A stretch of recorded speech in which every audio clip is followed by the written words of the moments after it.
कभी सोचा है कि हमारी प्लेट में जो खाना है वो बस खाना नहीं है, वो एक पूरी कहानी है। स्वाद की तो है ही, लेकिन साथ ही एक क्रांति की कहानी भी है। एक ऐसी क्रांति जो चुपके से हमारे खाने को खेतों से उठाकर सीधा फैक्ट्री तक ले आई। तो चलिए आज इसी कहानी के पन्ने पलटते हैं और समझते हैं कि इस बदलाव ने सिर्फ हमारी थाली को ही नहीं बल्कि हमारी पूरी जिंदगी को कैसे बदल दिया है। चलिए एक बहुत ही आसान से सवाल से शुरू करते हैं। आज आपने क्या खाया? सोचिए जरा, सुबह से अब तक क्या क्या खाया है। ये सीधा सा सवाल ही हमें उस बहुत बड़े बदलाव को समझने में मदद करेगा जो हमारे खाने पीने के तरीकों में आ चुका है। और यहीं पर एक हैरान करने वाली सच्चाई सामने आती है। बहुत ज्यादा चांस है कि आज हमने जो कुछ भी खाया उसका एक बड़ा हिस्सा खेतों में नहीं बल्कि किसी फैक्ट्री में तैयार हुआ था। ये एक ऐसा बदलाव है जो हमारी जिंदगी में इतना धीरे धीरे आया कि हम में से ज्यादातर लोगों ने शायद इस पर ध्यान भी नहीं दिया। अच्छा, हम अक्सर जंक फूड, फास्ट फूड और प्रोसेस्ड फूड जैसे शब्द सुनते हैं और कई बार इन्हें एक ही मान लेते हैं, है ना? लेकिन इनमें फर्क है। जंक फूड वो है जिसमें पोषण ना के बराबर हो, जैसे चिप्स। फास्ट फूड दरअसल सर्विस की रफ्तार का नाम है, जैसे ड्राइव थ्रू वाला बर्गर। और औद्योगिक भोजन ये वो बड़ी कैटेगरी है जिसमें फैक्ट्री में बना लगभग हर सामान आ जाता है। इन फर्कों को समझना आगे की कहानी के लिए बहुत जरूरी है। तो सवाल ये है कि हम यहां तक पहुंचे कैसे? खेतों से फैक्ट्री तक का ये सफर शुरू कहां से हुआ? आपको जानकर हैरानी होगी कि इसकी शुरुआत किसी मॉडर्न किचन या फैक्ट्री से नहीं बल्कि जंग के मैदान से हुई थी। देखिए, ये सब शुरू हुआ जरूरत से। 1809 में नेपोलियन की फौज को खाना खिलाना था तो एयरटाइट बोतलें बनी ताकि खाना खराब ना हो। फिर 1890 के दशक में बिस्कुट सील न जाएं, इसके लिए पहली बार हर बिस्कुट की अलग पैकेजिंग आई। 1930 आते आते तो फैक्ट्री में कटी हुई ब्रेड और डिब्बा बंद मैक एंड चीज जैसी चीजें आम हो गई। और दूसरे विश्व युद्ध के बाद तो जैसे क्रांति ही आ गई। सेना की टेक्नोलॉजी जैसे फ्रीज ड्राइंग आम लोगों के लिए इस्तेमाल होने लगी और यहीं से जन्म हुआ पहले टीवी डिनर का। लेकिन युद्ध के बाद का जो दौर था ना, वो सिर्फ सुविधा के बारे में नहीं था। अब खेल बदल रहा था। अब फूड साइंस का एक नया दौर शुरू हो रहा था, जहां खाने को इस तरह से डिजाइन किया जाने लगा कि हम उसे खाने से खुद को रोक ही ना पाएं। और यही एंट्री होती है अल्ट्रा प्रोसेस्ड फूड या यूपीएफ की। अब ये क्या बला है? देखिए, ये बस मटर को डिब्बे में बंद करने जैसी सिंपल प्रोसेसिंग नहीं है। ये औद्योगिक फॉर्मूले हैं।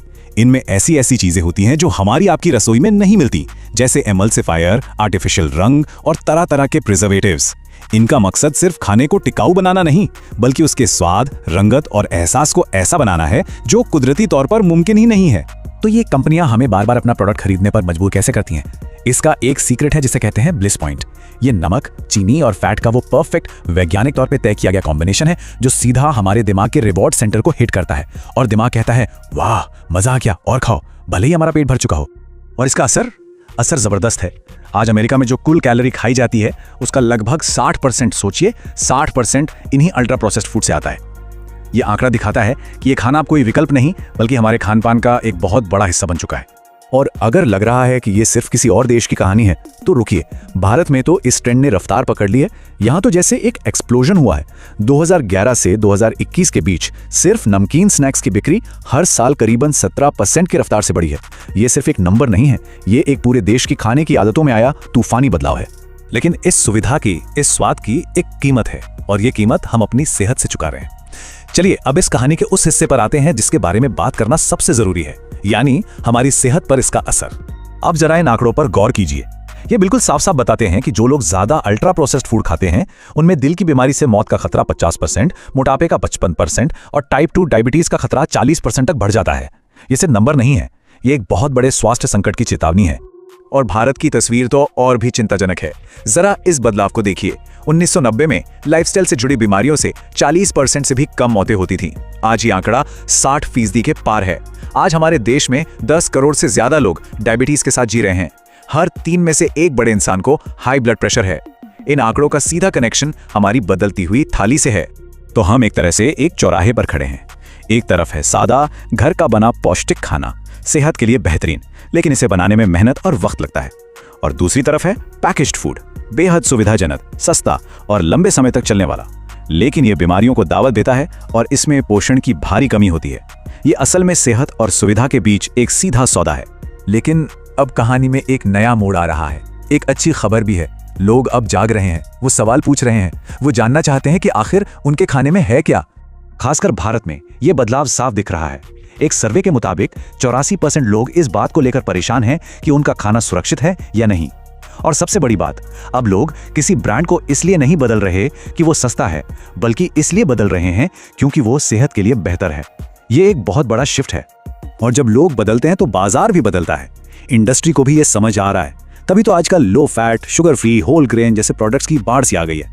कंपनियां बेहतर सामग्री, इको फ्रेंडली पैकेजिंग और साफ सुथरे लेबल की बात कर रही हैं क्योंकि उन्हें पता है कि ग्राहक अब यही मांग रहा है। तो आगे क्या, हमारी थाली का भविष्य कैसा होने वाला है? जो बदलाव आने वाले हैं वो शायद अब तक देखे गए बदलावों से भी ज्यादा बड़े हो सकते हैं। भविष्य की थाली तो किसी साइंस फिक्शन मूवी जैसी लग रही है। सोचिए, एआई आपकी बॉडी के हिसाब से आपकी डाइट डिजाइन करेगा। लैब में बना मीट और प्लांट बेस्ड प्रोटीन आम हो जाएंगे। पैकेजिंग खुद ब खुद गल जाएगी। हमारी डाइनिंग टेबल शायद हमें बताएगी कि हम कितनी कैलोरी खा रहे हैं। ये सब सुनने में तो कमाल लगता है, लेकिन ये खाने के साथ हमारे रिश्ते को लेकर कई नए सवाल भी खड़े करेगा। इतनी सारी जानकारी और टेक्नोलॉजी के बीच शायद सबसे अच्छी सलाह आज भी सबसे सिंपल है। जैसा लेखक माइकल पोलन कहते हैं, खाना खाओ, बहुत ज्यादा नहीं और ज्यादातर पौधे। आज के इस उलझे हुए फूड सिस्टम में रास्ता खोजने के लिए ये एक बेहतरीन गाइडलाइन है। तो घूम फिर कर सवाल वही है, सुविधा के लिए बनाई गई इस दुनिया में हम अपनी थाली में कल क्या परोसना चुनेंगे? इसका जवाब इंडस्ट्री या सरकार से ज्यादा हमारे और आपके आज के फैसलों पर निर्भर करता है। और ये एक सोचने वाली बात है।